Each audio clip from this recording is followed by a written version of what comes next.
পাহাড়ি সাজে মেঘের মাদল বাজে, ঝর্ণা নদী ছলাৎ ছলাৎ ছল। কোন পাহাড়ি সাজে মেঘের মাদল বাজে, ঝর্ণা নদী ছলাৎ ছলাৎ ছল। তোকে এমন দিনে পড়ছে ভীষণ মনে, আয়না এখন ভিজবো দুজন চল। ওরে আয়না এখন ভিজবো দুজন চল, ঝর্ণা নদী ছলাৎ ছলাৎ ছল। কোন পাহাড়ি সাজে মেঘের মাদল বাজে, ঝর্ণা নদী ছলাৎ ছলাৎ ছল। নমস্কার, রচনা ফ্যামিলিতে আপনাদের স্বাগত জানাই। চলুন, আজ পৌষ সংক্রান্তি। আপনারা ভাববেন যে ফাল্গুন মাস পড়ে গেল, এখনও পৌষ সংক্রান্তির ব্লগ দিচ্ছে। এই ব্লগগুলো রয়ে গেছিলো, তাই ভাবলাম যে আপনাদের সঙ্গে শেয়ার করি। এই যে পৌষ সংক্রান্তির দিন আমাদের বাড়িতে, এটা আমার দিদির ননদের মেয়ে, এখানে আদ্যাপীঠে থাকে, কলেজে পড়াশোনা করে। তাই ওকে ফোন করে ডেকেছিলাম যে পৌষ সংক্রান্তি আছে, আয় এখানে আমাদের বাড়িতে। তাই ও এসেছে। আর এই যে নারকোল করতে করতে রেখে দিয়েছিলাম আমি, দিয়ে তারপরে ওকে একটুখানি কফি বানিয়ে দিলাম। তারপরে এগুলো করব। সন্ধে হয়ে গেছে, ঠান্ডাও আছে, মেয়ে গেছে ছেলেকে খেলার মাঠ থেকে নিয়ে আসতে। আর এই যে দেখুন, ও আবার সঙ্গে করে চকলেট আর মিষ্টি নিয়ে আসে। আমি তাই ওকে বললাম, বলি তুই কি আমার বাড়ির আত্মীয়, কিন্তু তো এইসব নিয়ে আসবি না। আর এই যে পুজো করেছিলাম সেগুলো ফলমূল এমনিই আসবি, কিন্তু এই মিষ্টি ফিষ্টি নিয়ে আসবি না। আর আমারও জন্য একটুখানি কফি রেখেছিলাম, তাই আমিও খেয়ে নেবো। এই যে খেয়ে আবার নারকেল কুটতে বসেছি। নারকেল কুটতে বসেছি বলতে ভাবছি তাড়াতাড়ি করে নেব। আর আজকে যেহেতু সংক্রান্তি, তাই একটু মন হলো যে একটু শাড়ি পরি। তাই শাড়ি পরেই পুজো টুজো দিয়েছিলাম। পুজোর সময়ও ভিডিও করেছিলাম, সেগুলো আর আপনাদের সঙ্গে শেয়ার করা হয়নি, তো পরে আছে, সেগুলো শেয়ার করে দেবো। তো এই যে নারকেল কোড়া হয়ে গেছে, নারকেলের ছাইটা মেরে নেব, তারপরে ওই করব, পিঠে বানাতে শুরু করে দেবো। কারণ দোকান থেকে আসার পরে ওরা আবার খাবে। আর এই যে দেখুন, সকালে আমি যে পুজো করেছিলাম সেইটা দেওয়া হয়নি, এমনি শর্টে ছেড়েছিলাম, তো সেই জন্য আপনাদের সঙ্গে শেয়ার করছি। এই যে অল্প অল্প ফলমূল কেটে দিয়েছিলাম, কারণ ফল টল বাচ্চা কাচ্চা খেতে চায় না, তাই অল্প অল্প ফল, মিষ্টি, একটু মুগ ছোলা, আর অ্যাকচুয়ালি গ্রামের দিকে চিঁড়ে প্রসাদও করে, তো চিঁড়ে প্রসাদ আর করা হয়নি, তাই ফল পড়ে আছে। আর এই যে নারকেল কোড়া হয়ে গেছে আমার, আর এদিকে ছাই মারতে বসিয়ে দিয়েছি। কারণ বলতে এমনিতে শীতকাল, তাড়াতাড়ি সন্ধে হয়ে গেছে, সন্ধে টন্ধে দিয়েই আমি সব আরম্ভ করেছি। তারপরে আবার ওর বাবা চলে আসবে, তা একটুখানি জায়ের বাড়ি পাঠাবো, তো সেই জন্য ভাবলাম যে তাড়াতাড়ি শুরু করে দিই। বানাতে বানাতে ওরা চলে আসবে, কিছু একটু পাঠিয়ে দেবো, আর বাকি এরা সব খাবে।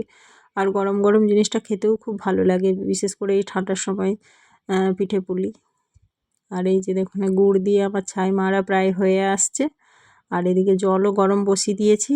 আর ওই যে বাপের বাড়ি গিয়েছিলাম, মা চালের গুঁড়ি দিয়েছিল, তো এবারে আর আমাকে চালের গুঁড়ি আর কিনতে হয়নি। তো মা অনেক কটাই চালের গুঁড়ি দিয়েছিল, অল্প একটু রেখে বাকিটা এই যে সব ঢেলে নিয়েছি। অনেকটাই ওটা দেখাচ্ছে থালার মধ্যে, থালাটাও অনেক বড় আর অনেকটাই আছে, দুটো এঁঠাল হয়ে যাবে। তাই এই যে লবণ দিয়ে নিচ্ছি আর জলটা গরম করে নিচ্ছি।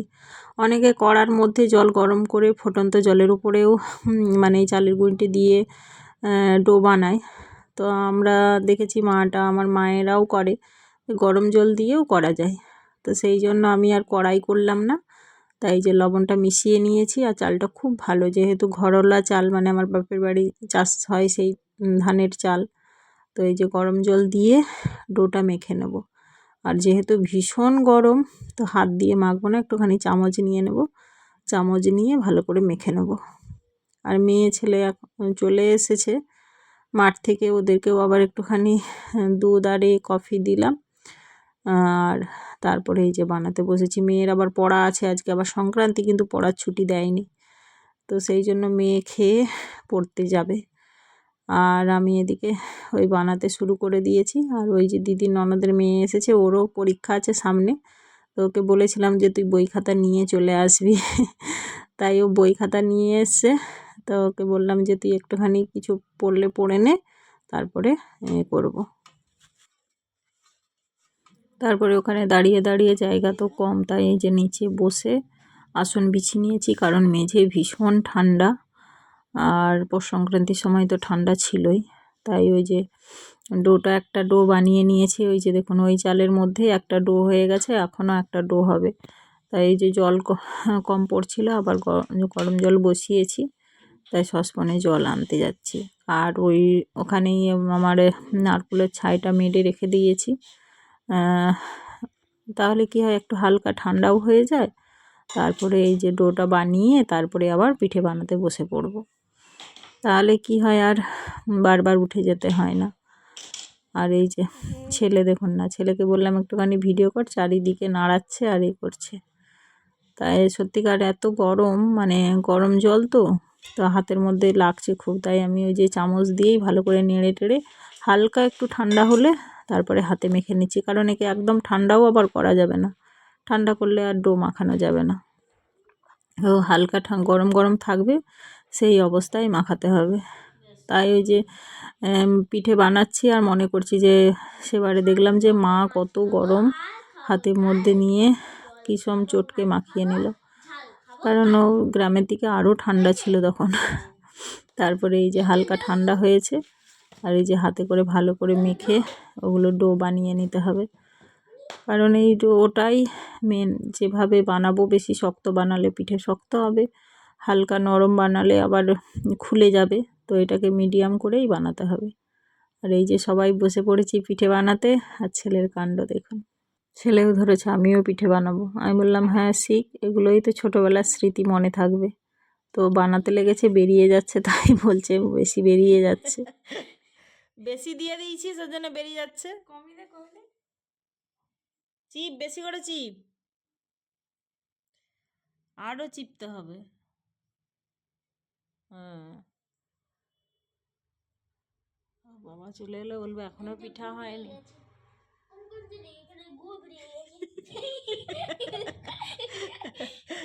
বদমাস।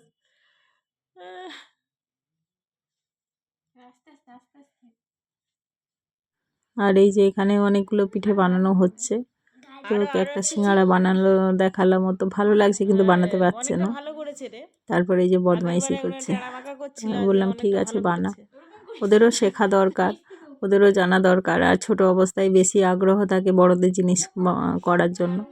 তো আমি বললাম ঠিক আছে, প্রথমে হাতটা ধুয়ে আয়। গত বছরও বানিয়েছিল, ব্লগে ছেড়েছিলাম দেখবেন। তো ওই বছরটা অতটা ভালো বানাতে পারেনি, তো এখন আবার দেখলাম ভালো বানিয়েছে বেশ। কি নিয়ে আস দুধ, গুড় মনে হয়, কালকে বললাম না গুড় মনে হয় আনতে হবে। দেখো এখানে আছে, দেখ বাবু পিঠা বানাইছে, দেখো।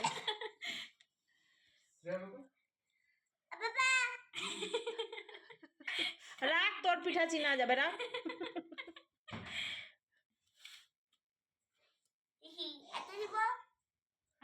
আর একটু ছোট নে, তোর ছোট হাত না।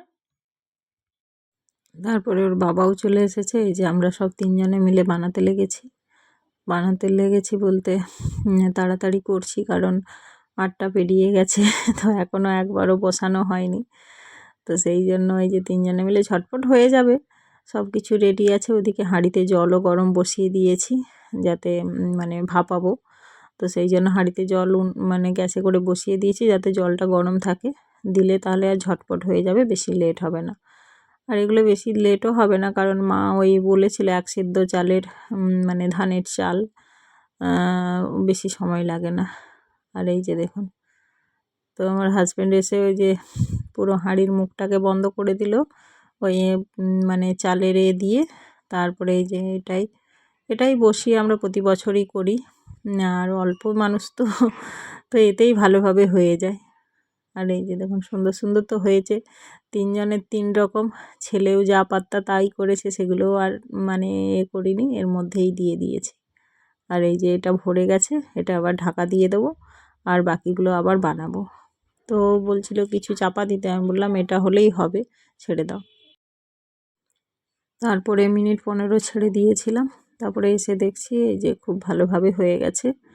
অ্যাকচুয়ালি আমরা পিঠে বানানো অতটা জানতাম না, তো মায়ের কাছে শুনতাম যে মা বলতো যে পিঠের গাগুলো দেখবি চিকচিক করবে, মানে চকচক করবে, তখন বুঝবি যে পিঠে হয়ে গেছে।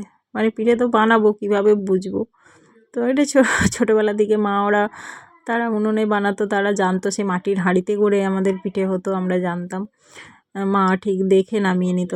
তো যখন আমাদের মানে আমার বিয়ে হয় তারপরে কিভাবে পিঠে বানাবো, আমি তো সেই অন্ধ্রপ্রদেশে ছিলাম, তখন মা বলতো এরকম দেখবি চিকচিক করবে, তখন ভাববি যে পিঠে হয়ে যাবে, আর একটুখানি জল দিয়ে দিবি, তাহলে কি হয়, একে উপরের গায়ে যেগুলো জড়িয়ে থাকে সেগুলো ভালোভাবে ছেড়ে যায়। তো সেই পদ্ধতিতেই এখনও পর্যন্ত এত বছর ধরে আমরা পিঠে বানাচ্ছি, আর হচ্ছেও, ভালোও হচ্ছে। আর অন্ধ্রপ্রদেশে তো খুব মেমোরেবল ছিল, কারণ এখানে যত সব বাঙালি ছেলেরা থাকতো সব পিঠে মানে এই সংক্রান্তির দিন সব প্রায় আমাদের বাড়িতে এসে আমরা সবাই মিলে পিঠে বানাতাম, খেতাম, আর খুব মানে হাসি মজা এনজয় হতো। তো এখানে চলে আসার পরে ওরা প্রায় সময়ই ফোন করতো, এই বিশেষ করে সংক্রান্তির দিন সবাই বলতো বৌদি তোমার পিঠে খুব মিস করি। তো যাই হোক, পৌষ সংক্রান্তি তো চলে গেছে, ফাল্গুন মাস পড়েও গেছে। তো এই যে মেয়েও পড়ে চলে আসছে, পিঠেও অনেক বানানো হয়ে গেছে, এবারে খাওয়া দাওয়া হবে। তো এখানেই শেষ করছি। ভালো লাগলে অবশ্যই একটা লাইক, শেয়ার, কমেন্ট করবেন। যারা নতুন হবেন অবশ্যই সাবস্ক্রাইব করে রাখবেন। পৌষ সংক্রান্তির ব্লগ এখন শেয়ার করছি। তো যাই হোক, ভালো যদি লেগে থাকে অবশ্যই লাইক করবেন। আপনারা দেখেন কিন্তু লাইক করেন না, মানে 2-3টে গুণা লাইক আসে, বাকি দেখেন অনেকজন। সবাই যদি একটা করে লাইক করে কিন্তু অনেক লাইক পাবো, কিন্তু লাইকটা করে না। তো যাই হোক, যদি ভালো লেগে থাকে অবশ্যই একটা লাইক, শেয়ার, কমেন্ট করবেন, সবাই পাশে থাকবেন। নতুন যারা হবেন অবশ্যই একটা সাবস্ক্রাইব করবেন। আর আগে অনেক এখনও ব্লগ আছে, সরস্বতী পুজো, আমার মেয়ের মাঠের খেলার মাঠে পোস্ট টোস্ট অনেক কিছুই আছে, সেগুলো আপনাদের সঙ্গে শেয়ার করব। এখানেই শেষ করছি।